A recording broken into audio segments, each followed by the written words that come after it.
media promoted organizations like I Am Beautiful that help girls overcome their insecurities and build self-esteem, the media was first to create the concept of the impossible ideal image. Ana Carolina Reston was a Brazilian fashion model that died in 2006 for kidney malfunction due to anorexia nervosa and bulimia nervosa. When she died, she weighed only 88 pounds and was 5'8". Without media, she wouldn't have been pressured into being a certain weight in order to be a model. For those of you who don't know what anorexia nervosa is, it's an eating disorder in which you have a fear of consuming food and gaining weight. And bulimia nervosa is an eating disorder in which you consume a large portion of food in a short amount of time and then vomit it out after. It's also known as binge eating. I'd like to point out that these issues start because mass media emphasizes a certain image on females in which makes them insecure. And my two main reasons are that mass media stresses female appearance to the public and that they portray women in a sexual manner. My first point is that media stresses female appearance and emphasizes how skinny and fit one should be. According to Schmidt, in 2009, the average woman in the US is 5'4" and weighs 140 pounds. The average model, on the other hand, is 5'11" and weighs 117 pounds. The media controls how women view themselves. They want to change the way their body looks to be skinny, like the ideal model. When they don't meet the expectations they've set for themselves, they feel insecure and take drastic measures to meet these standards. According to the Now Foundation, in 2013, 5 to 10 million women and girls suffer from anorexia and/or bulimia in the United States alone. Women feel the need to take action to change their body because they are insecure. And when the exercise and diet pills don't work, they turn to anorexia nervosa and bulimia nervosa. And my second point is that mass media portrays women in a sexual manner. Helen Mirren states, "Flesh sells. People don't want to see pictures of churches. They want to see naked bodies." A common phrase everyone knows in the media industry is sex sells. Victoria's Secret, Carl's Jr. commercials, and American Apparel all know that sex sells. Sex sells everything. Women who don't fit the criteria of the media's sexy ideal image find themselves insecure. Especially younger women who are watching commercials like these and think to themselves, why can't I look like that? And then they start taking measures to try and make themselves look sexy, however that might be, like wearing provocative clothing and exposing skin. They even have candy makeup for toddlers and bikinis for preschoolers.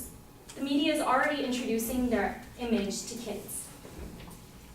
The Goodwill ambassador, Bryant H. McGill, states, "The deceptive, glossy media images of faces, bodies, and social lifestyle make us hate ourselves, so we will buy a solution to love ourselves once again."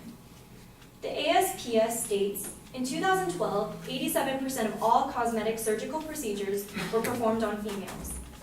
Most of those women had the tummy tuck, their nose reshaped, and got breast implants.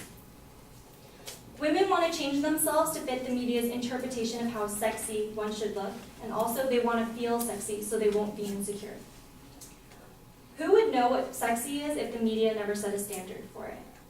I hope I shed some light on the issue about how mass media emphasizes a certain image on females and which makes them insecure. Thanks for listening.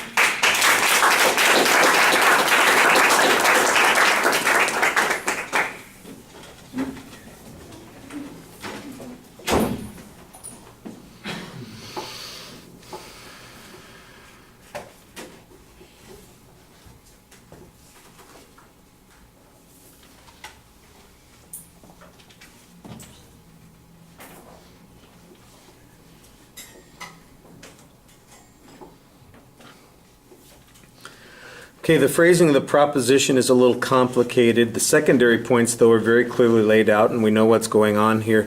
The whole issue of insecurity being related to the media, I think, needs a lot more development. There's a presupposition that this Brazilian model did this to herself because of some demand that was made on her by society and the media, and that may be the case, but the link is not really presented here. That's just it's taken as a given that that's what the source of the problem is. The same thing thing is true, for instance, at the end of the speech when you're talking about cosmetic surgery, and you mentioned that most cosmetic surgeries are performed on women, and most of them, of course, are cosmetic in nature. But the notion that it's the mass media that is what has made these women feel this way about themselves, or feel that they need to change themselves, that is the thing that is missing in your argument. Now, there's a lot of research that attempts to link these two, but it just doesn't seem like much of it made it into this presentation.